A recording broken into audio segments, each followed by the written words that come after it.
Januari pada ibadah pukul 9.00 WIB.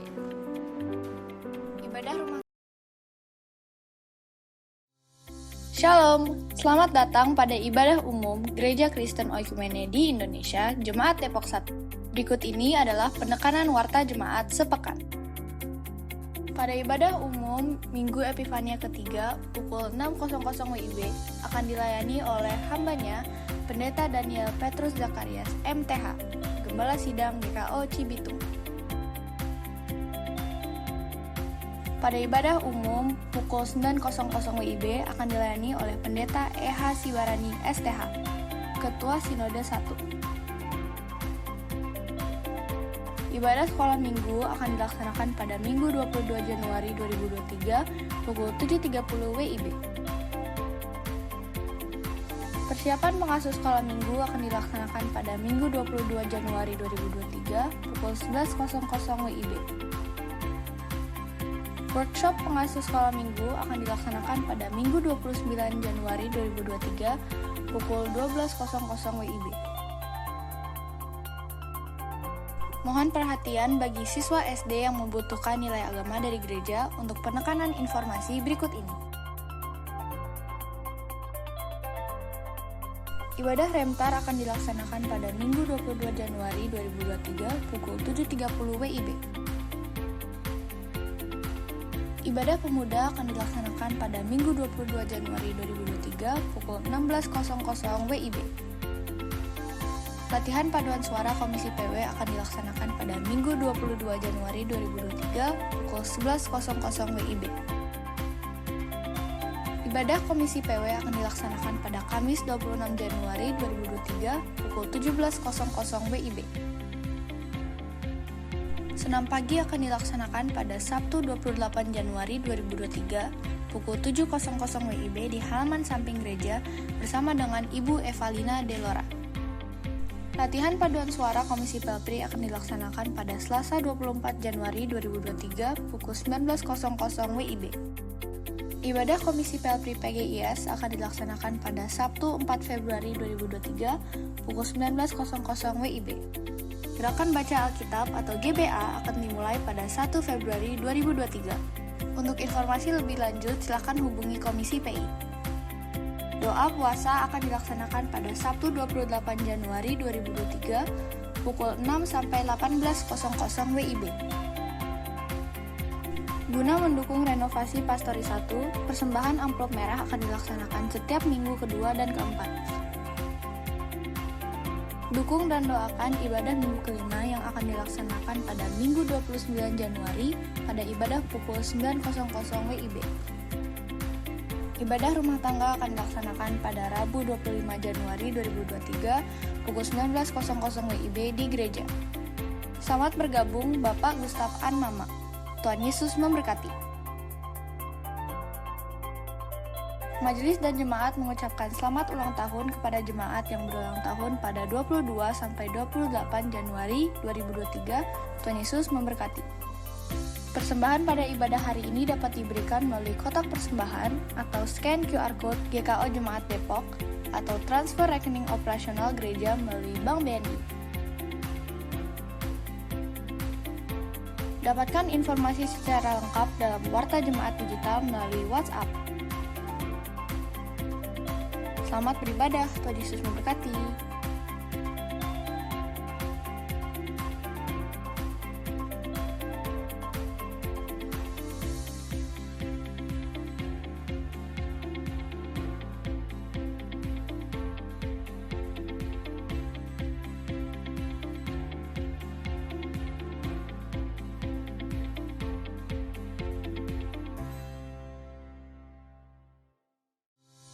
Shalom, selamat datang pada ibadah umum Gereja Kristen Oikumene di Indonesia, Jemaat Depok 1. Berikut ini adalah penekanan warta jemaat sepekan.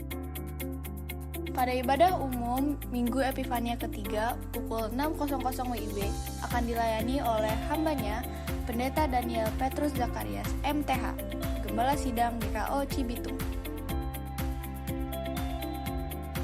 Pada ibadah umum pukul 9.00 WIB akan dilayani oleh Pendeta EH Siwarani, STH, Ketua Sinode 1.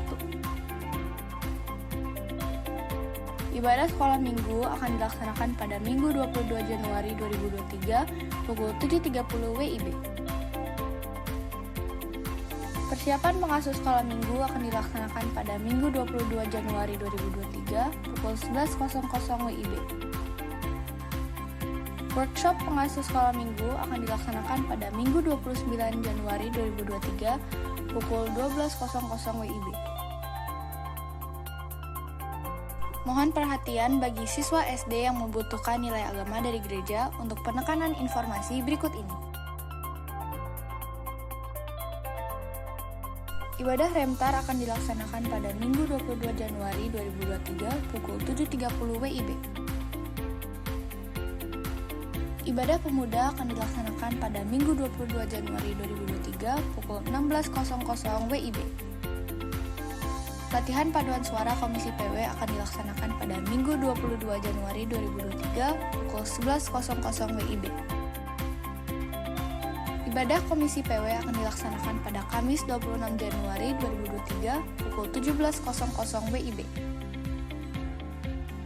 Senam pagi akan dilaksanakan pada Sabtu 28 Januari 2023 pukul 7.00 WIB di halaman samping gereja bersama dengan Ibu Evalina Delora. Latihan paduan suara Komisi Pelpri akan dilaksanakan pada Selasa 24 Januari 2023 pukul 19.00 WIB. Ibadah Komisi Pelpri PGIS akan dilaksanakan pada Sabtu 4 Februari 2023 pukul 19.00 WIB. Gerakan Baca Alkitab atau GBA akan dimulai pada 1 Februari 2023. Untuk informasi lebih lanjut, silakan hubungi Komisi PI. Doa puasa akan dilaksanakan pada Sabtu 28 Januari 2023 pukul 6 sampai 18.00 WIB. Guna mendukung renovasi Pastori 1, persembahan amplop merah akan dilaksanakan setiap minggu kedua dan keempat. Dukung dan doakan ibadah minggu kelima yang akan dilaksanakan pada Minggu 29 Januari pada ibadah pukul 9.00 WIB. Ibadah rumah tangga akan dilaksanakan pada Rabu 25 Januari 2023 pukul 19.00 WIB di gereja. Selamat bergabung Bapak Gustaf An Mama. Tuhan Yesus memberkati. Majelis dan jemaat mengucapkan selamat ulang tahun kepada jemaat yang berulang tahun pada 22 sampai 28 Januari 2023. Tuhan Yesus memberkati. Persembahan pada ibadah hari ini dapat diberikan melalui kotak persembahan atau scan QR Code GKO Jemaat Depok atau transfer rekening operasional gereja melalui Bank BNI. Dapatkan informasi secara lengkap dalam Warta Jemaat Digital melalui WhatsApp. Selamat beribadah, Tuhan Yesus memberkati.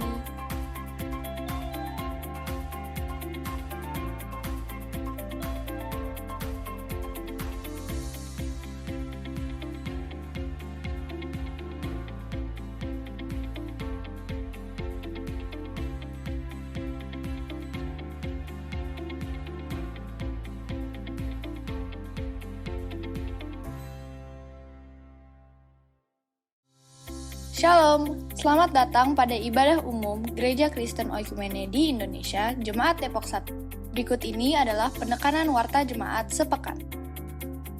Pada ibadah umum Minggu Epifania ketiga pukul 6.00 WIB akan dilayani oleh hambanya Pendeta Daniel Petrus Zakarias MTH, Gembala Sidang GKO Cibitung. Pada ibadah umum pukul 9.00 WIB akan dilayani oleh Pendeta E.H. Sibarani STH, Ketua Sinode 1. Ibadah sekolah minggu akan dilaksanakan pada Minggu 22 Januari 2023 pukul 7.30 WIB. Persiapan pengasuh sekolah minggu akan dilaksanakan pada Minggu 22 Januari 2023 pukul 11.00 WIB. Workshop pengasuh sekolah minggu akan dilaksanakan pada Minggu 29 Januari 2023 pukul 12.00 WIB. Mohon perhatian bagi siswa SD yang membutuhkan nilai agama dari gereja untuk penekanan informasi berikut ini. Ibadah Remtar akan dilaksanakan pada Minggu 22 Januari 2023 pukul 7.30 WIB. Ibadah Pemuda akan dilaksanakan pada Minggu 22 Januari 2023 pukul 16.00 WIB. Latihan paduan suara Komisi PW akan dilaksanakan pada Minggu 22 Januari 2023 pukul 11.00 WIB. Ibadah Komisi PW akan dilaksanakan pada Kamis 26 Januari 2023 pukul 17.00 WIB. Senam pagi akan dilaksanakan pada Sabtu 28 Januari 2023 pukul 7.00 WIB di halaman samping gereja bersama dengan Ibu Evalina Delora. Latihan paduan suara Komisi Pelpri akan dilaksanakan pada Selasa 24 Januari 2023 pukul 19.00 WIB. Ibadah Komisi Pelpri PGIS akan dilaksanakan pada Sabtu 4 Februari 2023 pukul 19.00 WIB. Gerakan Baca Alkitab atau GBA akan dimulai pada 1 Februari 2023. Untuk informasi lebih lanjut, silakan hubungi Komisi PI. Doa puasa akan dilaksanakan pada Sabtu 28 Januari 2023 pukul 6 sampai 18.00 WIB. Guna mendukung renovasi Pastori 1, persembahan amplop merah akan dilaksanakan setiap minggu kedua dan keempat. Dukung dan doakan ibadah minggu kelima yang akan dilaksanakan pada Minggu 29 Januari pada ibadah pukul 9.00 WIB. Ibadah rumah tangga akan dilaksanakan pada Rabu 25 Januari 2023 pukul 19.00 WIB di gereja. Selamat bergabung Bapak Gustaf An Mama. Tuhan Yesus memberkati. Majelis dan jemaat mengucapkan selamat ulang tahun kepada jemaat yang berulang tahun pada 22 sampai 28 Januari 2023. Tuhan Yesus memberkati. Persembahan pada ibadah hari ini dapat diberikan melalui kotak persembahan atau scan QR Code GKO Jemaat Depok atau transfer rekening operasional gereja melalui Bank BNI. Dapatkan informasi secara lengkap dalam Warta Jemaat Digital melalui WhatsApp. Selamat beribadah, Tuhan Yesus memberkati.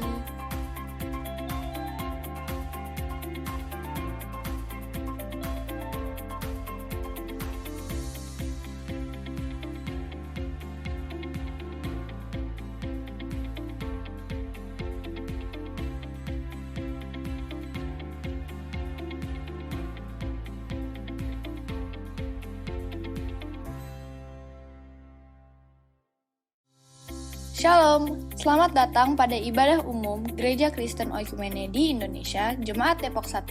Berikut ini adalah penekanan warta jemaat sepekan. Pada ibadah umum Minggu Epifania ketiga pukul 6.00 WIB akan dilayani oleh hambanya Pendeta Daniel Petrus Zakarias MTH, Gembala Sidang GKO Cibitung. Pada ibadah umum pukul 9.00 WIB akan dilayani oleh Pendeta E.H. Siwarani ST. Selamat pagi Bapak Ibu Jemaat yang dikasihi Tuhan Yesus Kristus. Kita akan memulai ibadah kita pada pagi hari ini. Namun sebelum memulai ibadah, mohon perhatian dari Bapak Ibu sejenak untuk beberapa hal berikut. Pertama, untuk menjaga ketertiban dan kenyamanan bersama, mohon untuk menonaktifkan suara panggilan masuk di smartphone Bapak Ibu. Yang kedua, bagi Bapak Ibu yang membawa anak, agar menjaga anak-anak untuk tetap duduk tenang selama ibadah berlangsung. Yang ketiga, tetap ikuti prokes. Dan yang terakhir, bagi Bapak Ibu jemaat yang akan ke toilet, dapat menggunakan pintu kecil di sebelah kanan gedung gereja, di sebelah kanan saya. Baik, kita akan memulai ibadah kita pada pagi hari ini. Kita akan mempersiapkan hati dan pikiran kita untuk bersaat teduh. Teduhkanlah hatimu, tenangkanlah pikiranmu, dan arahkanlah dirimu bagi Allah yang perkasa, tatkala engkau memasuki hadirat-Nya yang kudus. Kita bersaat teduh.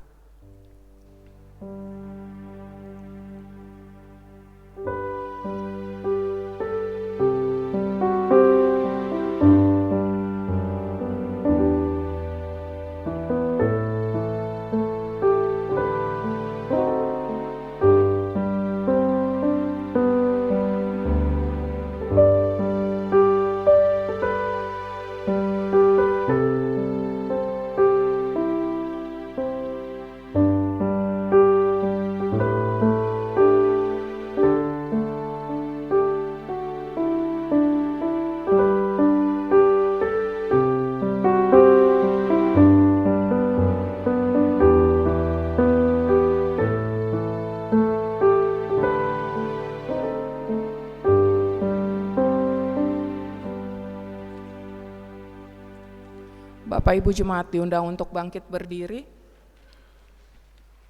Kita akan menyambut firman Tuhan, kita menyanyi dari nyanyian Kidung Keesaan yang pertama, bait pertama sampai yang ketiga.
Pertolongan kita adalah dalam nama Tuhan yang menjadikan langit dan bumi.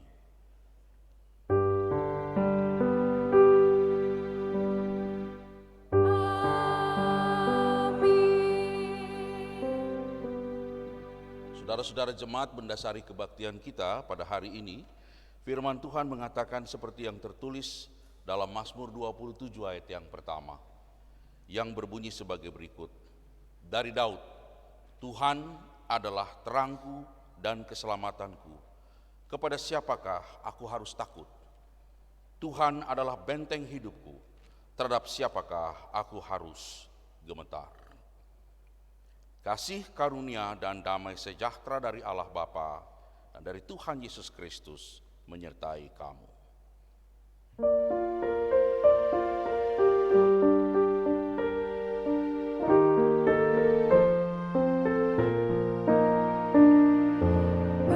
Bersyukurlah pada Tuhan, serukanlah namanya, bernyanyilah bagi Tuhan, mari bermazmurlah, pujilah Tuhan hai jiwaku, pujilah namanya. Aku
Bapak Ibu Jemaat, marilah dengan rasa sesal dan malu dan dengan segala kerendahan hati, kita mengaku akan dosa-dosa kita. Ya Bapa Maha Kudus yang penuh pengasihan, kami mengaku kepadamu seperti kami mengaku satu kepada yang lain, bahwa kami telah bersalah, baik dalam pikiran, perkataan, perbuatan, maupun dalam kegagalan kami untuk berbuat baik. Segala kekurangan kami sebagai orang percaya, kelemahan iman dan ketidaksetiaan, kami mengaku kepadamu. Tuhan, kasihanilah kami. Segala kekurangan kami sebagai jemaat-Mu yang telah Kau kuduskan di dunia ini, salah paham, kepudaran pengharapan, pementingan diri, kami mengaku kepadamu. Kristus, kasihanilah kami. Segala kekurangan kami sebagai gereja yang telah Kau utus ke dalam dunia ini, ketidakjelasan dalam kesaksian, kami mengaku kepadamu. Tuhan, kasihanilah kami. Berilah kami pengampunan dan damai sejahtera, bebaskan kami dari dosa-dosa, dan baharuilah hidup kami dalam Yesus Kristus Juru Selamat dunia. Amin.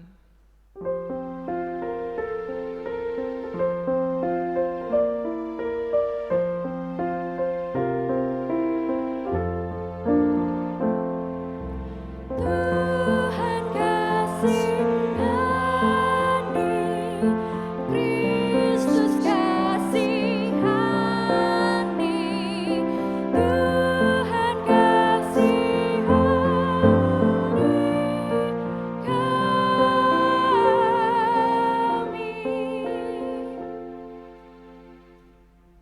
Firman Tuhan dalam Mazmur 40 ayat 3, Ia mengangkat aku dari lubang kebinasaan, dari lumpur rawa.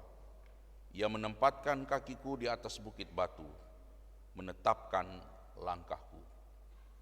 Di atas janji Tuhan ini, saya selaku hamba Tuhan Yesus Kristus memberitakan bahwa pengampunan dosa sudah berlaku demi nama Bapa, Anak, dan Roh Kudus. Bagi setiap saudara yang dengan sungguh-sungguh menyesal, mengaku kepada Allah, dan bertobat dari semua dosanya. Amin.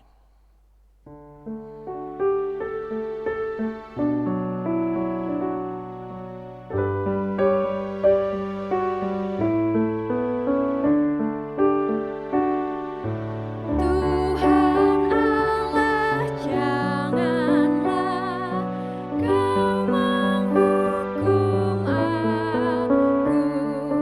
Oh, berapa lamakah lanjut amarahmu?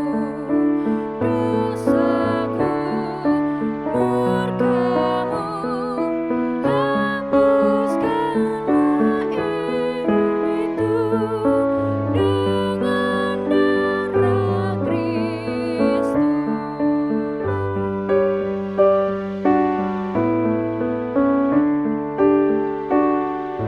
Dalam laut yang gelap, siapa yang bersyukur? Jiwaku luputkanlah dari alam kubur. Dustarlah selamanya, aku menyanyikan bagimu pujian. Jemaat diundang berdiri. Bersama-sama kita mendengarkan petunjuk hidup baru sebagaimana yang tertulis dalam Yesaya 55 ayat 6, demikian sabdanya. Carilah Tuhan selama Ia berkenan ditemui, berserulah kepadanya selama Ia dekat.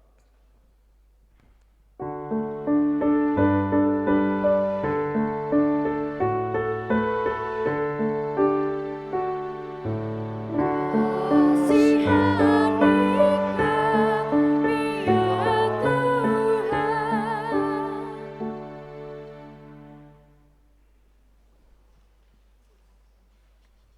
Tuhan. Jemaat yang dikasihi Tuhan, kita akan mendengar firman pagi hari ini.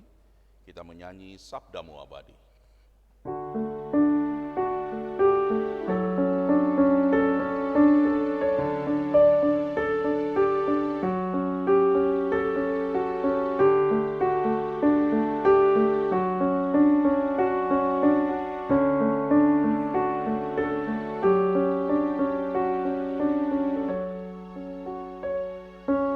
Sabdamu abadi, seluruh langkah kami yang mengikutinya, hidup sukacita.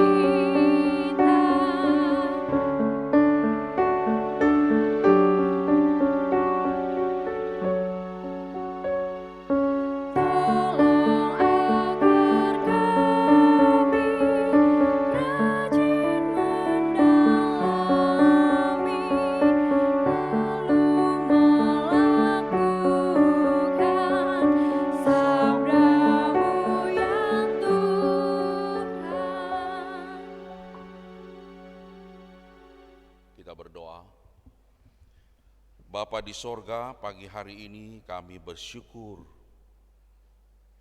Di hari yang istimewa ini Tuhan boleh menghimpun kami.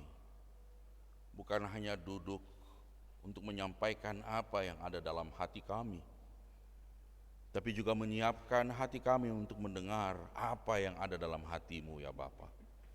Urapi kami dengan kuasa-Mu, agar pemberitaan firman Tuhan ini terjadi atas otoritas-Mu sendiri dan maksud-Mu.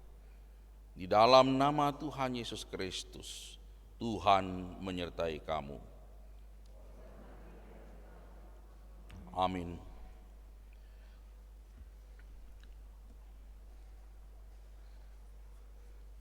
Jemaat diundang berdiri. Kita akan membaca bergantian dari Mazmur 27 ayat 1 sampai dengan ayat yang ke-14. Saya akan membacakan bagian yang mengarah keluar, Ibu Bapak Saudara mengarah ke dalam.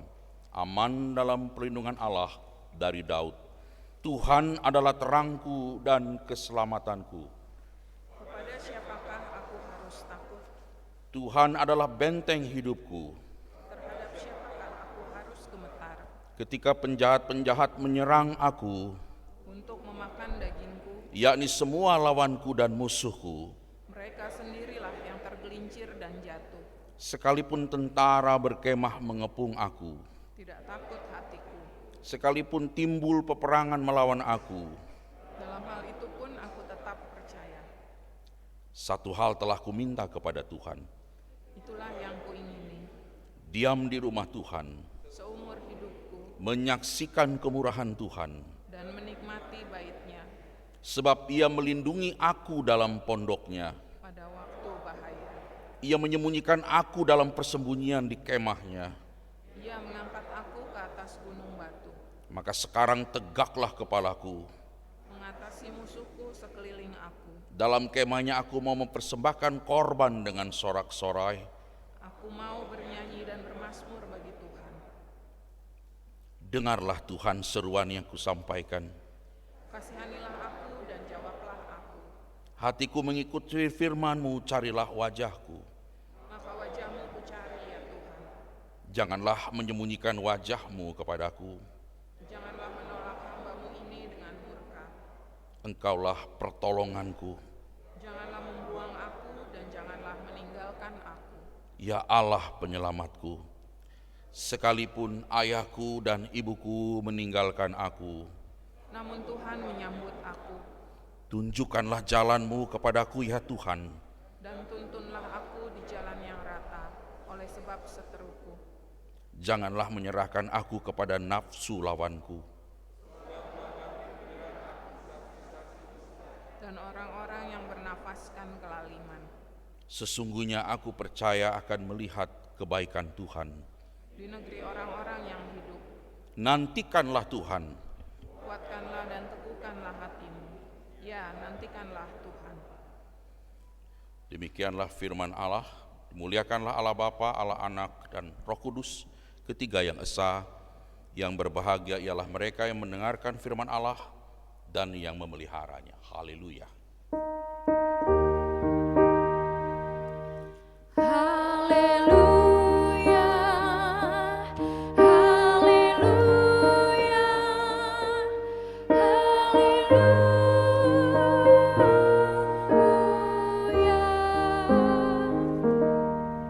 Silakan duduk saudara-saudara. Shalom, selamat pagi. Saudara-saudara yang saya kasih dalam Tuhan Yesus Kristus, tema yang diberikan kepada kita secara sinodal adalah Allah sumber pengharapan dan keselamatan. Saudara-saudara yang dikasih oleh Tuhan, semua orang di dunia ini pasti pernah mengalami krisis. Yang berbeda adalah judulnya saja. Baik yang menyampaikan firman maupun yang duduk untuk mendengarkan firman, kita semua pernah mengalami krisis. Dari semua krisis, izinkanlah saya membacakan sebagian kecil, karena sebagian besar lagi ada. Dan kalau ada yang saya sebut, nah itu saya. Tapi kalau saya tidak menyebutkannya, kan saya udah bilang, saya hanya menyebutkan sebagian yang kecil. Karena yang bagian banyaknya tak mungkin saya ucap semua di sini. Ada orang yang mengalami krisis identitas, krisis iman, krisis dalam hubungan-hubungan, krisis dalam keuangan, krisis dalam kesehatan, krisis dalam pelayanan, krisis dalam keluarga, krisis dalam kepercayaan, krisis dalam kebangsaan, krisis dalam pangan, krisis dalam energi, dan segala macam. Semua kita mengalaminya. Sekalipun manusia kerap menghadapi persoalan yang satu ini, catatan dari ruang-ruang konseling membuktikan bahwa tidak semua orang mampu atau sanggup atau punya kecakapan untuk menghadapi krisis dengan benar. Akibatnya seringkali satu krisis karena tidak diatasi dengan benar, dia beranak pinak melahirkan krisis yang baru. Ya akhirnya soalnya tadinya sederhana, tetapi kemudian yang dialami oleh orang itu menjadi begitu kompleks. Sebagai contoh saudara-saudara, misalnya ada krisis dalam rumah tangga yang tidak pernah dituntaskan, tidak pernah diselesaikan. Ada banyak orang Kristen percaya bahwa waktu akan menyelesaikan. Saya dari awal melayani, saya tidak pernah percaya sama namanya waktu akan menyelesaikan. Karena waktu itu cuma ciptaan kita. Dengan melemparkan nanti waktu akan menyelesaikan, sebenarnya itu adalah orang-orang yang tidak bertanggung jawab. Dia hanya melemparkan ke ruang hampa yang tidak pernah ada solusinya. Karena tidak pernah terselesaikan, persoalan yang tadinya cuma krisis rumah tangga, cepat atau lambat berubah dan mulai berembet ke tempat-tempat lain. Dari krisis rumah tangga, lama-lama ngefek ke krisis dalam pelayanan. Dari krisis dalam pelayanan, berdampak lagi sampai kepada krisis iman. Dan akhirnya apa? Tidak lagi beribadah dan tidak lagi berdoa. Soalnya sederhana, rumah tangga. Saudara-saudara yang dikasih oleh Tuhan, kalau saya menyebut krisis, maka bacaan kita ini bicara mengenai seorang tokoh yang mengalami 1001 krisis dalam hidupnya. Izinkanlah saya membacakan beberapa bagian agar tidak dianggap melebih-lebihkan apa yang dialami oleh Raja Daud. Daud mengalami krisis identitas karena waktu awal dia tidak diakui sebagai bagian yang cukup sejajar dengan kakak-kakaknya. Dia mengalami pengabaian yang luar biasa, dan pengabaian itu membuat dia harus berkumpul dengan kelompok-kelompok yang disebut orang-orang kalah di Gua Adulam. Di Gua Adulam itulah terjadi proses pemulihan kembali. Daud juga mengalami krisis akibat diburu oleh mertuanya sendiri. Daud juga mengalami krisis rumah tangga karena Mikal istrinya berbuat masalah terus-menerus. Daud mengasihi Tuhan, Mikal tidak.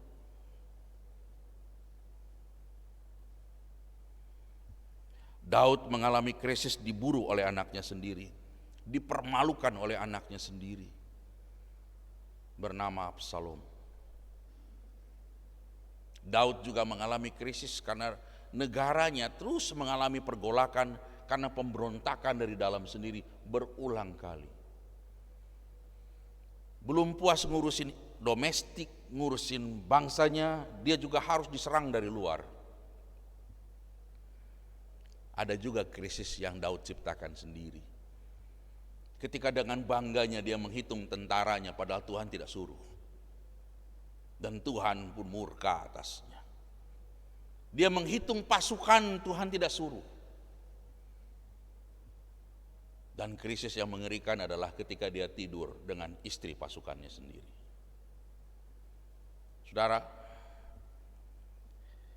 Saudara dan saya lihat bahwa krisis yang menimpa Daud rasanya bertubi-tubi. Krisis yang terakhir itu lebih repot lagi. Sudah meniduri istri pasukannya, hamil, punya anak, anaknya mati pula.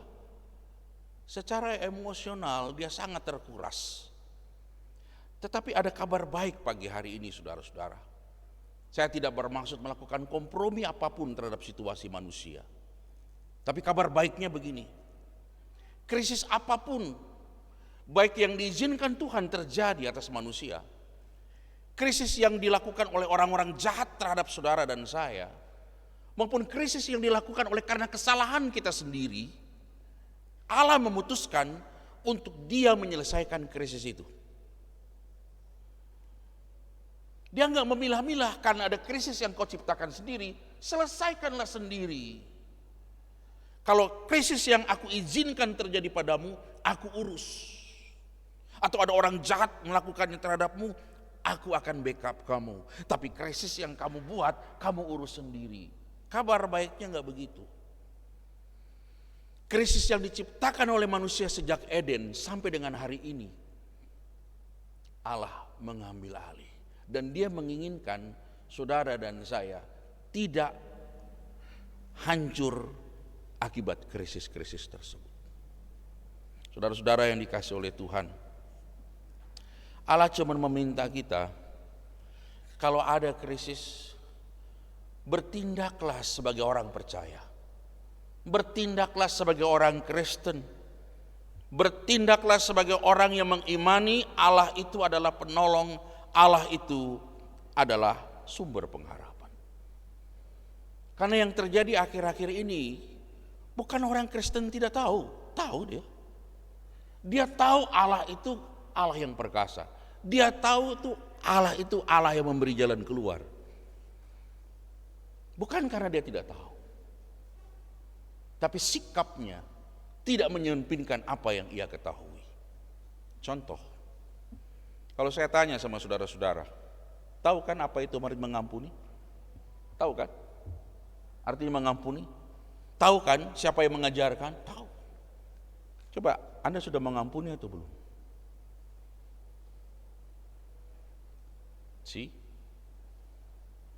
Antara yang kita pahami dan yang kita jalani berbeda. Kenapa gereja itu ada kotak-kotak? Kenapa gereja ada lapisan-lapisan? Kenapa gereja ada geng sana, geng sini?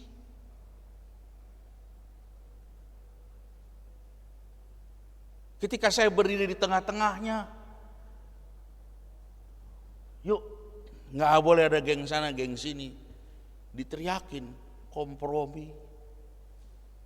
Saya cuma bilang kata firman, kita nggak boleh ribut-ribut terus. Kita harus menyatu.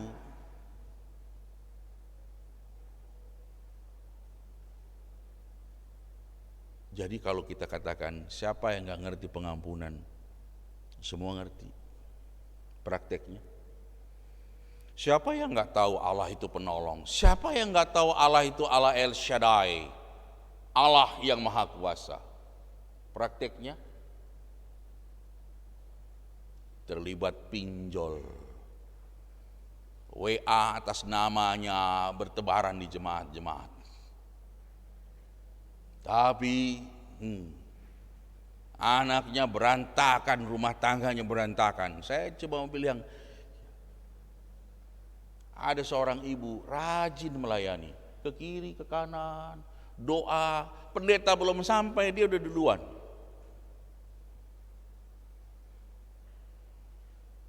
Tapi lihat keluarganya berantakan, ampun.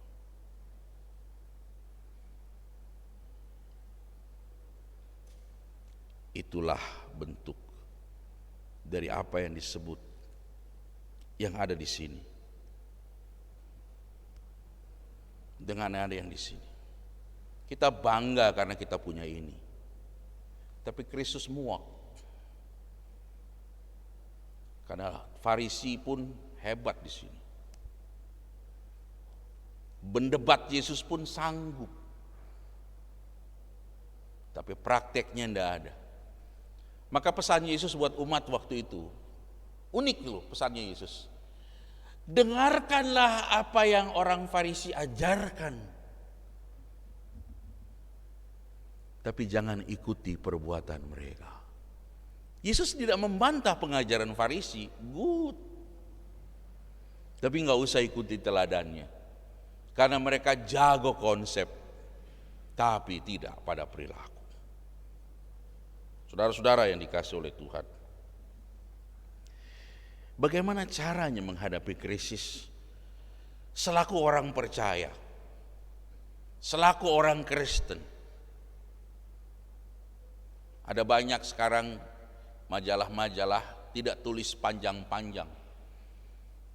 Majalah-majalah sekarang menggunakan tips, 5 tips bagaimana menghadapi krisis, 1, 2, 3, 4, 5. Apalagi di media sosial, nggak ada tuh yang pembahasan panjang-panjang, nggak ada yang baca. 2-3 tips untuk itu. Sementara kita Kristen menghadapi krisis, tapi tips yang kita dapat bukan Kristen. Jadi kalau kita hadapi krisis, bagaimana caranya, Pak? Saya tidak akan memberi tips di luar Mazmur 27. Kita akan lihat bagaimana seorang Daud dengan krisis yang multi itu, dia keluar sebagai pemenang. Yang pertama, pada saat Daud mengalami krisis, yang diakui pertama adalah kemahakuasaan Allah. Ini harus kita coba. Ini harus kita coba. Begitu alami krisis, yang pertama harus kita ucapkan adalah Allahu Akbar. Allah Maha Besar. Bukan keluhan, bukan tangisan.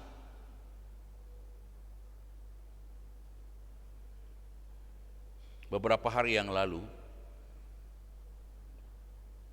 bukan hari, mungkin sudah minggu, ya, tanpa sadar cepat sekali di bulan Januari. Baru tanggal berapa ya? Tanggal 3 Januari. Kami di Cibitung lagi punya sukacita luar biasa, yang tadinya ibadah nggak pernah terwujud, yang onsite jadi onsite. Jadi semua suasananya lagi luar biasa. Pendetanya juga senang, akhirnya tertidur dengan pulas. Jam 11 malam, kami dikagetkan. Karena ada anggota jemaat kami yang kerja di pabrik shift 3. Seorang anak perempuan usia 22 tahun. Sambil kerja, malamnya, paginya dia kuliah.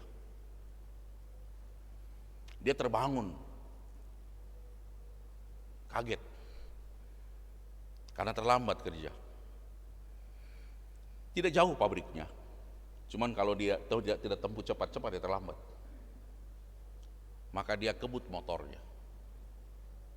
Ada truk besar di depan, truk tanah yang gak ada ampun itu. Dia ingin salib, tapi jalanan basah dan licin. Dia hanya lewat setengah truk, sisanya terpleset, sisanya rest in peace. Jam 2 pagi saya berusaha menghubungi ibunya yang sedang dalam perjalanan dari kampung halaman lewat darat menuju kembali ke Jakarta. 30 menitan hubungan telepon tidak tersambung. Dan akhirnya ketika tersambung, saya sampaikan dengan sangat lembut baik-baik.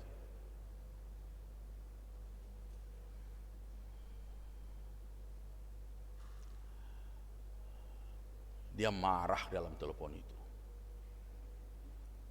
Apalagi nih Tuhan. Dan waktu kemarin ibadah penghiburan, dengan gentle dia mengatakan, saya sudah salah.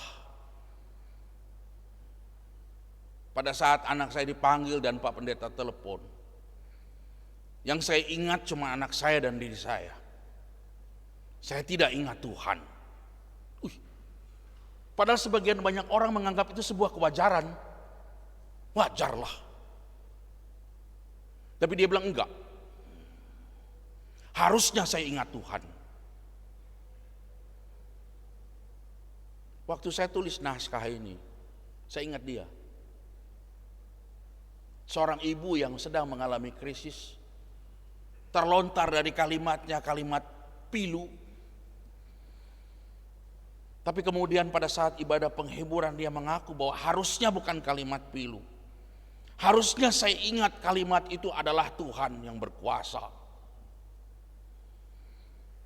Sekalipun dia meralatnya, bagi saya itulah sebuah kesadaran yang tinggi. Dia Kristen.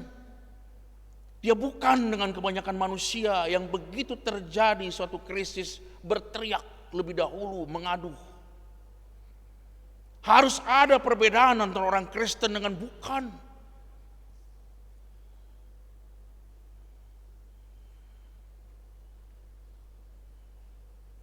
Tidak sedikit orang malah bukan hanya lupa sama Tuhan. Pada saat krisis, mereka menyalahkan Tuhan. Pelayan-pelayan menyalahkan Tuhan. Saya menyaksikan beberapa kali peristiwa putus napas anggota jemaat di ruang ICU. Saya menyaksikan betapa mereka berteriak-teriak. Bahkan ada yang sampai menyalahkan Tuhan, berteriak-teriak. Sampai saya sudah peluk, udah saya kasih duduk di luar supaya tenang, karena di ruang ICU nggak boleh teriak-teriak begitu. Begitu saya teduhkan, dia menatap mata saya dengan jelas. Dia bilang apa? Kamu tidak tahu rasanya. Kamu tidak tahu rasanya.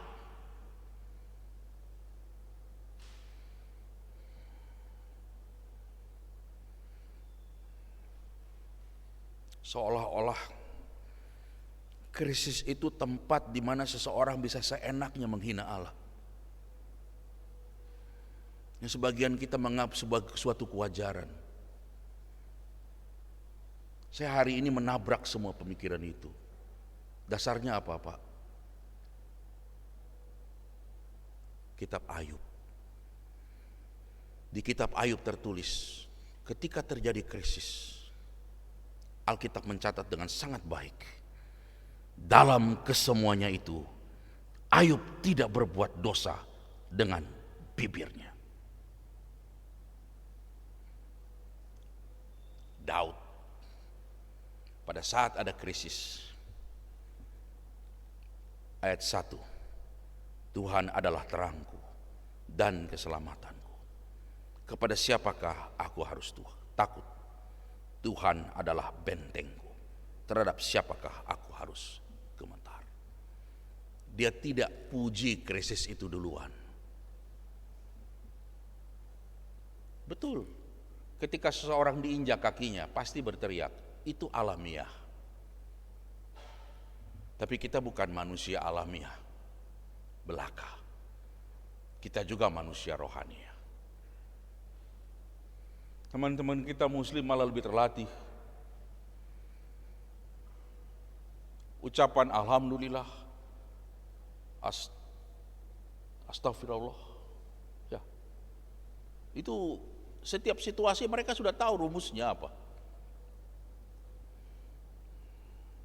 Orang percaya harus jauh lebih unggul dari mereka semua. Begitu ada krisis, pujilah nama Tuhan. Yang kedua, ketika terjadi krisis dan krisis itu datang, Daud tidak sibuk menyangkali krisis.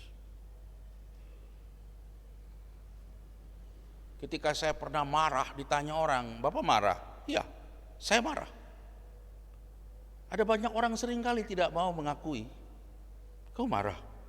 "Enggak, saya enggak marah." Padahal marah. "Anda khawatir?" "Oh enggak, saya enggak khawatir." Daud tidak sibuk untuk menyangkali kalau dia sedang ada dalam krisis. Sudah lihat ayat 2. Dia bilang apa? Ketika penjahat-penjahat menyerang aku untuk memakan dagingku, yakni semua lawanku dan musuhku, mereka sendirilah yang tergelincir dan jatuh. Sekalipun tentara berkemah mengepung aku, sekalipun timbul peperangan melawan aku. Dan ayat 12, janganlah menyerahkan aku kepada nafsu lawanku, sebab telah bangkit menyerang aku saksi-saksi dusta dan orang-orang yang bernafaskan kelaliman. Dia akui loh, ada krisis yang sedang menghampiri dia. Kalau saudara tanya, bacaan ini krisisnya apa ya Pak? Bacaan ini terkait dengan krisis ketika Daud sedang diuber-uber oleh Saul. Mazmur 27 ini adalah mazmur yang menggambarkan Daud yang sedang dikejar-kejar oleh Saul. Jadi mazmur di tengah krisis ini. Hebatnya dia ungkapkan nyanyian, tetapi di dalam nyanyian itu sekaligus dia memberi petunjuk. Gini loh kalau orang percaya mengalami krisis. Yang pertama, tetap muliakan nama Tuhan. Yang kedua, akuilah krisis itu. Dan yang ketiga, pada saat krisis, Daud mengakui dengan iman pengaruh dan perbuatan Allah yang besar. Coba saudara dan saya lihat ayat 2. Tidak takut hatiku, dalam hal itu pun aku percaya. Ayat 3. Ayat 5, ia melindungi aku, ia menyembunyikan aku, ia mengangkat aku. Ayat 6, ya. Ayat yang ke-10. Tuhan menyambut aku. Dia tunjukin. Jadi bukan karena nanti di tengah nanti krisis lalu ada penyelesaian di ujung, enggak. Di tengah-tengah krisis itu sendiri Daud sudah tahu ada penyelesaian. Jadi kalau saudara-saudara sedang ada dalam krisis, tiba-tiba jawaban yang utuh belum ada lengkap, tapi di tengah-tengah perjalanan ini sudah ada langkah-langkah yang Tuhan tunjukkan, bersyukurlah di situ. Daud mau repot ngomongin itu. Kalau ditanya, "Pak, waktu Mazmur Daud ditulis Mazmur 27, Daud sudah lolos dari krisis?" Belum. Maka ayat-ayat bagian terakhirnya bunyinya pengharapan. Bukan aku telah menang.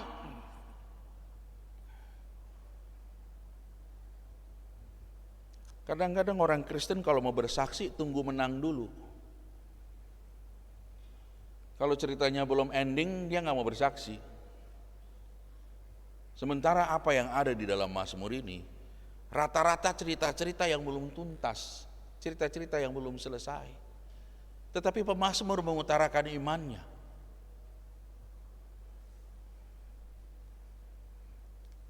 Yang selanjutnya, ketika Daud mengalami krisis, ini yang hebat ini. Daud tidak pernah kehilangan persekutuan dia dengan Tuhan.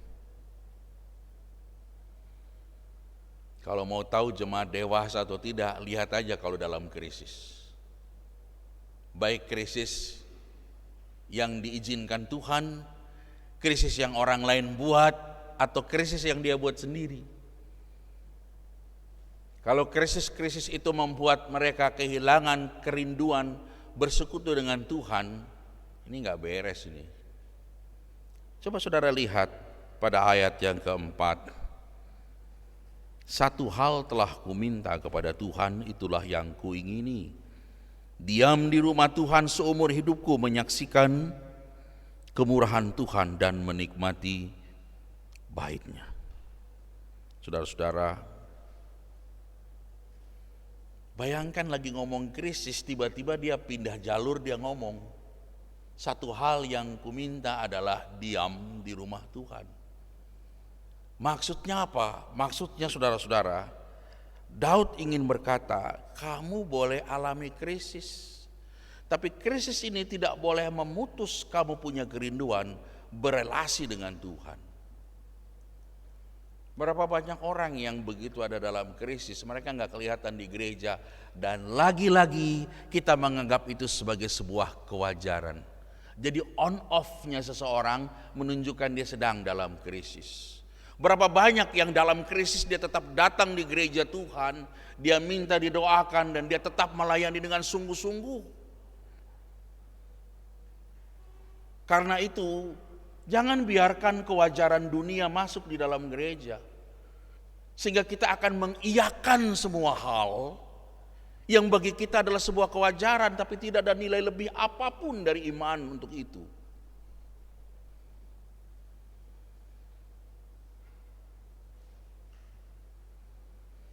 Ketika ada dalam krisis, justru tempatnya adalah dalam gereja. Dia minta sama Tuhan, di sisi lain ada saudara-saudara seimannya yang memegang tangannya. Tapi ketika ada dalam krisis, dia menjauh, bersembunyi di sudut-sudut rumah, yang dia dapat apa? Rasa takut, malu, merasa tidak layak karena ada krisis. Dia tidak akan pernah menang. Selanjutnya saudara, ketika Daud mengalami krisis, kalau orang sekarang bilang kalau orang lagi krisis dia ngomong apa saja wajar, dia bersikap apa saja wajar, kasihlah dia dispensasi. Karena dia sedang ada dalam situasi yang abnormal. Daud tidak begitu. Ayat 8. Hatiku mengikuti firman-Mu, carilah wajahku maka wajah-Mu ku cari ya Tuhan. Ayat 11, tunjukkanlah jalan-Mu kepadaku ya Tuhan, dan tuntunlah aku di jalan yang rata oleh sebab seteruku. Krisis juga tidak membuat Daud menyingkir dari ketaatannya dan ketundukannya kepada firman. Ya wajarlah Pak kalau dia nggak taat, situasinya kan kayak begitu. Lagi-lagi ada pemakluman, lagi-lagi ada kewajaran.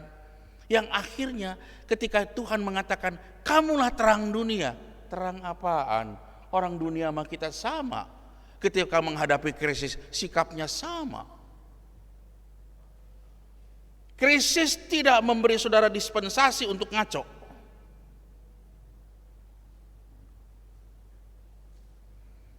Suami selingkuh bukan berarti istri boleh selingkuh. Wajarlah Pak, wajar apanya? Ketika engkau dilukai tidak boleh engkau balas melukai. Sementara kita masih mengadopsi, ketika kita dilukai kita balas melukai. Loh, ini persekutuan Kristiani atau persekutuan apa?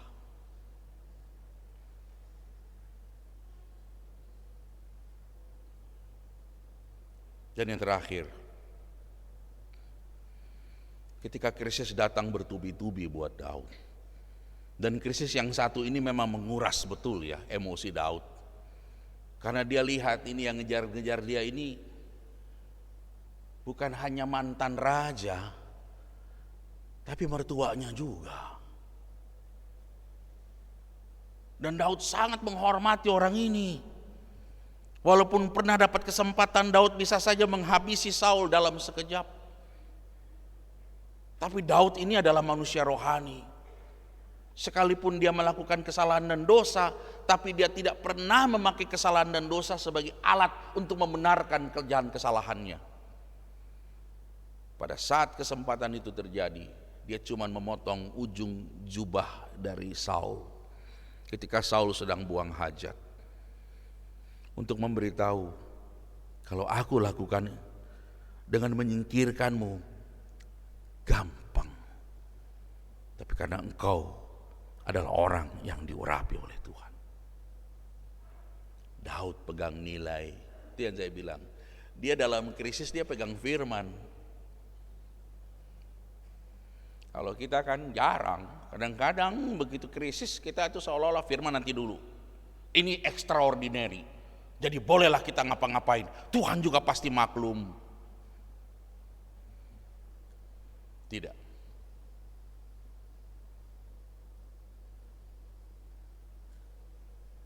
Daud, Ayub, Yesus, mereka alami krisis. Tapi ketika mereka melewati krisis, mereka tidak berubah sementara jadi manusia dunia. Bahkan ketika emosi Petrus mencabut pedang dan memotong telinga Malkus, Yesus enggak bilang, "Kau marah ya? Aku ngerti kamu marah." Enggak. Dia tegur, "Hei Petrus, sarungkan pedangmu. Kau bermain dengan pedang, kau mati dengan pedang." Yesus enggak memaklumi. Jadi kalau ada yang suka memaklumi mendengar pendeta Daniel khotbah begini, gimana sih itu Pak Pendeta? Saya sudah mengambil contoh-contoh yang bukan satu contoh saja. Dan saudara pulang dari sini harus punya sebuah kualitas lebih lagi. Karena firman Tuhan ini bukan hanya untuk dipahami, tapi firman Tuhan ini untuk dilakukan. Daud ketika mengalami krisis bagi Daud tidak mematikan pengharapannya. Krisis boleh datang berulang kali dan cukup lama. Menghadapi Saul ini butuh waktu cukup lama. Tapi bukan karena panjangnya persoalan dan gak habis-habis lalu reda. Tidak. Dia tetap punya pengharapan. Ayat 13 dan ayat 14, dua ayat terakhir menjadi cerminnya. Sesungguhnya aku percaya akan melihat kebaikan Tuhan di negeri orang-orang yang hidup. Nantikanlah Tuhan, kuatkanlah dan teguhkanlah hatimu. Ya, nantikanlah Tuhan. Apa yang sedang saudara hadapi? Bersikaplah seperti Daud. Jangan kubur doamu. Karena doa itu seperti sepeda. Kalau engkau sudah berniat naik sepeda sampai ke Indomaret, Anda hanya boleh berhenti ketika sepeda itu sampai, bukan? Makanya Tuhan bilang apa? Berdoa dengan tidak berkeputusan. Karena mesti dikayuh terus, bukan? Kita berharap satu kali kayu serosot langsung sampai di Indomaret depan. Kayu terus. Belum kelihatan, belum. Apalagi naik, nanjak kan? Ya, siapa suruh? Nanjak. Ada doa. Kayaknya ada doa-doa terus deh Pak. Belum selesai. Daud bilang, nantikanlah Tuhan. Ya, nantikanlah Tuhan.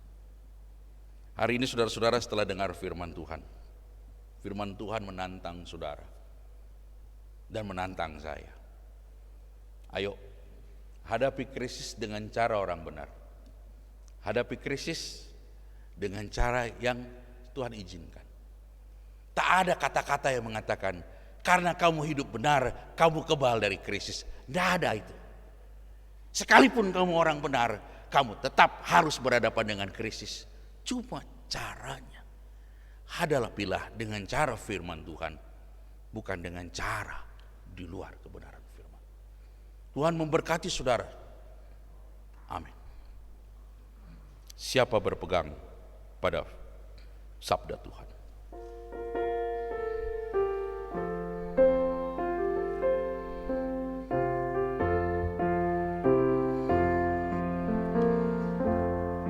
Siapa bang Pegang pada sabda Tuhan dan setia mematuhinya, hidupnya mulia dalam cahaya bakar, bersekutu dengan Tuhannya. Percayalah dan pegang sabdanya, hidupmu dalam Yesus sungguh bahagia.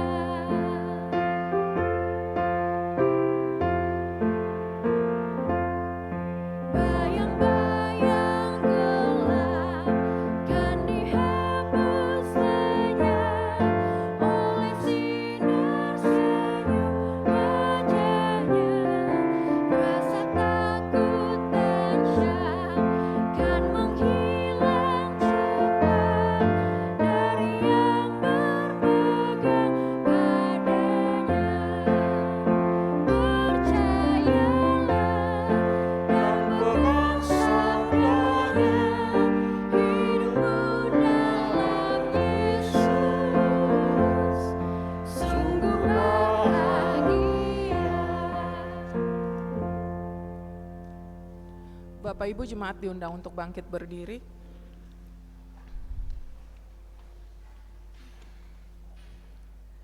Marilah kita mengucapkan pengakuan iman kita dengan pengakuan iman rasuli. Bersama-sama kita katakan, Aku percaya kepada Allah, Bapa yang Maha Kuasa, Khalik Khalik langit dan bumi, dan kepada Yesus Kristus, Anaknya yang tunggal Tuhan kita, yang dikandung daripada Roh Kudus, lahir dari anak darah Maria, yang menderita di bawah pemerintahan Pontius Pilatus, disalibkan, mati dan dikuburkan, turun ke dalam kerajaan maut. Pada hari yang ketiga, bangkit pula dari antara orang mati, naik ke surga, duduk di sebelah kanan Allah, Bapa yang Maha Kuasa, dan akan datang dari sana untuk menghakimi orang yang hidup dan yang mati. Aku percaya kepada Roh Kudus, gereja yang kudus dan am, persekutuan orang kudus, pengampunan dosa, kebangkitan daging dan hidup yang kekal. Amin. Bapak Ibu dipersilakan duduk kembali. Saudara-saudara yang dikasihi oleh Tuhan, mari kita berdoa. Bapa di sorga, kami bersyukur untuk firman Tuhan.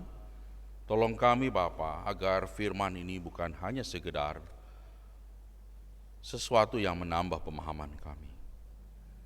Biarlah kami menjadi pejuang-pejuang yang benar di tengah-tengah krisis yang kami hadapi. Dan biarlah Bapa, ini juga menjadi kesaksian buat orang-orang yang tidak mengenal Engkau, bahwa orang-orang percaya tangguh karena Allah yang selalu memberi cara yang benar, yang membuat orang-orang percaya keluar sebagai pemenang. Dimuliakanlah nama Tuhan. Bapa di sorga, dalam kesempatan pagi hari ini, kami berdoa untuk keluarga-keluarga Bapak Sugito, keluarga Ibu Dece Erna Mantiri Sudarno, keluarga Ibu Loisde Boru Hombing, keluarga Ibu Karsini Suroyo, keluarga Saudari Laura Valentina Sitorus, keluarga Saudari Nurhayati Sega, keluarga Bapak Tukiat Pranoto Saputro, keluarga Bapak Peter Limbong, keluarga Ibu Tugilah Umarianto, dan keluarga Bapak Nardi Sahib. Dalam kasih sayang Tuhan yang besar, Tuhan melawat setiap keluarga-keluarga ini. Dalam krisis apapun yang mereka hadapi, jadikanlah keluarga-keluarga ini menjadi keluarga-keluarga yang menyaksikan kebesaran dan kemurahan Tuhan terjadi dalam hidup mereka semua. Mereka boleh melihat bagaimana Allah membuktikan kegemilangan-Mu berulang-ulang kali di depan mata mereka. Dan mereka menjadi pribadi-pribadi yang terus bersyukur menyaksikan semua itu. Jadikanlah mereka menjadi alat-Mu, menjadi pribadi-pribadi yang mengasihi-Mu, pribadi-pribadi yang taat kepadamu, yang menghormati Engkau dengan luar biasa. Kami juga berdoa Tuhan untuk pertumbuhan iman dalam jemaat di GKU Depok 1. Tuhan pakai semua cara, semua komponen, semua pribadi-pribadi. Terlebih Engkau jamah setiap hati agar mereka mau didorong oleh Tuhan, mengalami Tuhan dalam hidup mereka. Terima kasih Bapa, baik para penatua, gembala sidang, hamba Tuhan, pekerja gereja, beserta dengan keluarga. Mereka menjadi komponen yang luar biasa yang Tuhan pakai secara efektif di tangan-Mu untuk memajukan pekerjaan Tuhan dan membuat jemaat boleh kuat bertumbuh dari hari ke hari. Tuhan berkati hidup mereka. Jangan biarkan mereka terkecoh oleh persoalan-persoalan dalam rumah tangga mereka. Sebaliknya mereka menjadi fokus, berpegangan tangan, mengerjakan pekerjaan yang Tuhan percayakan kepada mereka semua. Kami berdoa juga untuk setiap pergumulan anak-anak Tuhan, baik yang sedang mencari pekerjaan, yang sedang memulai usaha-usaha, baik mereka yang sedang mencari pasangan hidup, keluarga yang mendambakan keturunan, atau keluarga yang sedang mengandung. Ya Tuhan, jamalah anak-anak-Mu dalam pergumulan mereka. Biar mereka tahu apapun yang mereka alami, semua ada dalam pengamatan dan perlindungan Tuhan. Terima kasih Bapa. Kami berdoa untuk mereka, para janda, duda, lansia, serta anak-anak Tuhan. Tuhan yang telah meninggalkan Tuhan. Bapa, gerakan kami untuk menjemput mereka kembali. Karena kami tidak meminta Tuhan untuk menjamah mereka, karena Tuhan meminta kami untuk mengunjungi mereka yang terhilang. Jamah dan pakai gereja ini dengan berbagai komponen, menjemput mereka yang tidak lagi aktif, mengunjungi mereka yang sudah tidak berdaya, agar mereka tetap kuat di dalam Tuhan. Kami berdoa untuk pemerintah Kota Depok, pemerintah pusat, serta bangsa dan negara Indonesia. Kami berdoa di tengah-tengah kerumitan apapun yang terjadi di negeri ini maupun di bangsa ini, Tuhan sanggup menunjukkan kebaikan dan hikmat-Mu atas pemerintah-pemerintah kami. Baik di dalam kota Depok sampai pemerintah pusat dan bangsa ini. Tuhan mengaruniakan hikmat-Mu. Kami tetap berdoa untuk keamanan dan di lingkungan kota Depok dan sekitarnya, dan semua wabah virus yang ada. Kami tetap berdoa, Allah lah yang sanggup mengendalikan semua itu. Tunjukkanlah Bapa di tengah-tengah kami apa yang Kau kerjakan. Bukan hanya kami orang percaya melihat, tapi mereka yang tidak percaya boleh menyaksikan betapa Allah itu dahsyat. Kami berdoa untuk jemaat yang sakit ataupun yang dalam pemulihan, Ibu Sumihar Tobing, Ibu Lemi Maturnip Sihaloho, Ibu Josina Mairuhu, Ibu Fransina Mairuhu, Ibu Novi Alex, Ibu Sudarman, Ibu Damaris Marpaung, Ibu Juliana Mairuhu, Ibu Yohana Yuliati, Ibu Titi Mugir Haryanti, Ibu Elizabeth Sunario, Ibu Uce Jokbet, Bapak Sugito, Bapak Hari Laisina, Bapak Teddy Sianturi, Bapak Peter Limbong, dan Bapak Maruli Simamora. Dalam nama Tuhan Yesus, kuasa Allah yang dahsyat itu bekerja dalam hidup anak-anak-Mu. Krisis sakit penyakit tidak menghambat iman mereka. Mereka tetap percaya di dalam Kristus ada pengharapan, di dalam Kristus ada kesembuhan. Dan mereka tetap mengangkat tangan mereka, mempercayai Tuhan dengan segenap hati. Terima kasih Bapa. Kami tetap berdoa secara khusus di kesempatan ini untuk suku yang terabaikan, suku Sikule. Tuhan Yesus, biarlah Bapa, suku Sikule ini yang mungkin tak pernah mendapat perhatian dari siapapun, dan mungkin tidak membawa keuntungan buat siapapun, tapi mereka dikasih oleh Tuhan. Tuhan mengasihi jiwa-jiwa yang ada di sana. Tuhan, kami berdoa, siapapun yang Tuhan utus, pribadi, gereja, kami percaya pada waktunya Tuhan akan memakai mereka semua, menjangkau suku ini, sehingga suku ini boleh mengalami Kristus. Mereka bukan hanya menjadi pelengkap jumlah suku di negeri ini, tapi mereka menjadi orang-orang yang diselamatkan oleh Tuhan. Terima kasih Bapa untuk semua potensi-potensi yang luar biasa yang mereka alami. Biarlah Bapa, mereka bukan hanya memiliki potensi-potensi alamiah, tapi mereka juga punya potensi rohaniah karena Allah, Roh Kudus menjamah mereka semua. Kami berdoa juga dalam kesempatan ini untuk mereka yang berulang tahun, Saudara Benyamin Gideon Rory Senduk, Bapak Jeffrey Aldri Peters, Ibu Rahyuni, Daniel Andika Putra, Ibu Titi Mugi Raharyanti, Bapak John Rita Halea, dan Javier Filippo Tanio. Tuhan Yesus memberkati mereka yang berulang tahun. Dengan sukacita mereka bersyukur kepada Tuhan. Tuhan berikan mereka kesempatan untuk menjalani anugerah kehidupan. Biarlah hidup yang mereka jalani bukan hanya mereka nikmati sendiri, karena mereka diberkati untuk memberkati orang lain.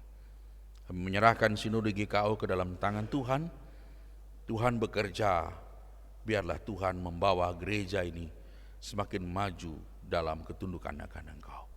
Dalam nama Tuhan Yesus yang sudah mengajar kami berdoa. Bapa kami yang di sorga, dikuduskanlah nama-Mu. Datanglah kerajaan. Jadilah kehendak-Mu di bumi seperti di surga. Berikan kepada hari ini makanan kami yang secukupnya. Ampunilah kami akan kesalahan kami, seperti kami juga mengampuni orang yang bersalah kepada kami. Dan jangan bawa kami ke dalam pencobaan, tapi lepaskanlah kami daripada jahat. Karena Engkaulah yang punya kerajaan dan kuasa dan kemuliaan sampai selama-lamanya. Amin.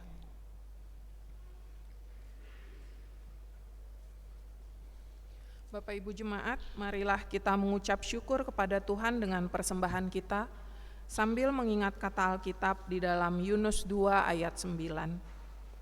Tetapi aku dengan ucapan syukur akan kupersembahkan korban kepadamu. Apa yang kunasarkan akan kubayar, keselamatan adalah dari Tuhan. Sementara kantong persembahan diedarkan, kita akan menyanyi dari nyanyian Kidung Keesaan 387, bait pertama dan kedua.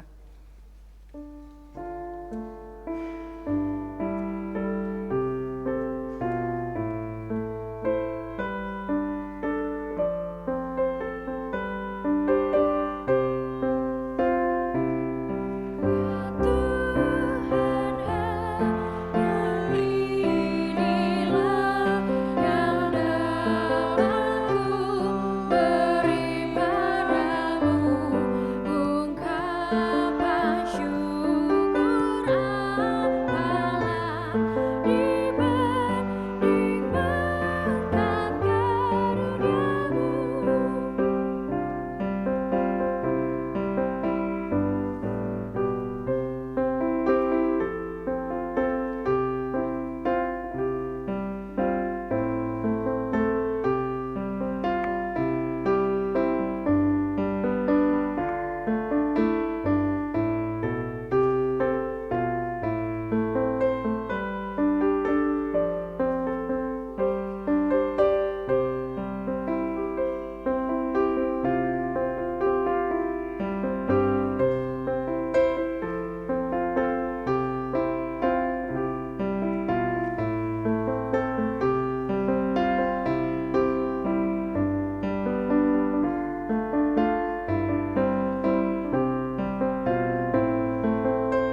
Mari kita bangkit berdiri. Kita akan mengucap syukur dalam doa yang kita ucapkan bersama-sama. Ya Tuhan, terimalah persembahan syukur kami ini, yaitu dari umat yang telah Tuhan selamatkan. Jadikanlah persembahan syukur ini menjadi suatu berkat bagi pelayanan kasih dan keadilan. Amin.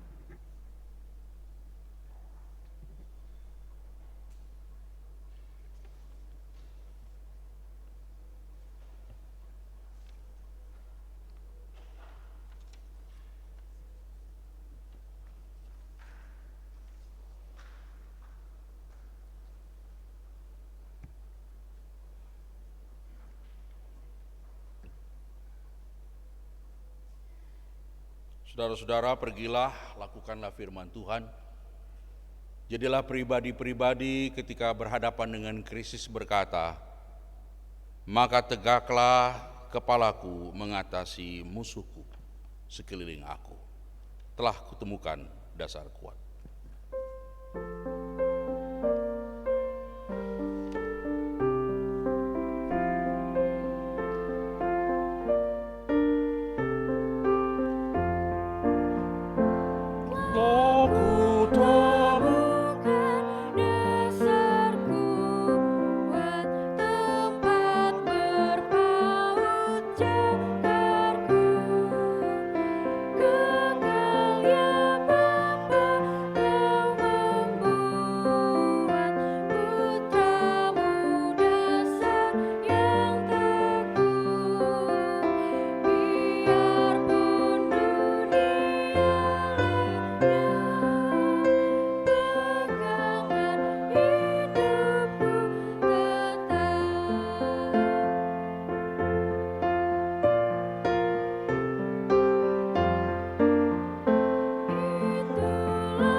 Terimalah berkat Tuhan. Tuhan memberkati engkau dan melindungi engkau. Tuhan menyinari engkau dengan wajah-Nya dan memberi engkau kasih karunia. Tuhan menghadapkan wajah-Nya kepadamu dan memberi engkau damai sejahtera.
Bapak Ibu dipersilakan duduk untuk bersaat teduh.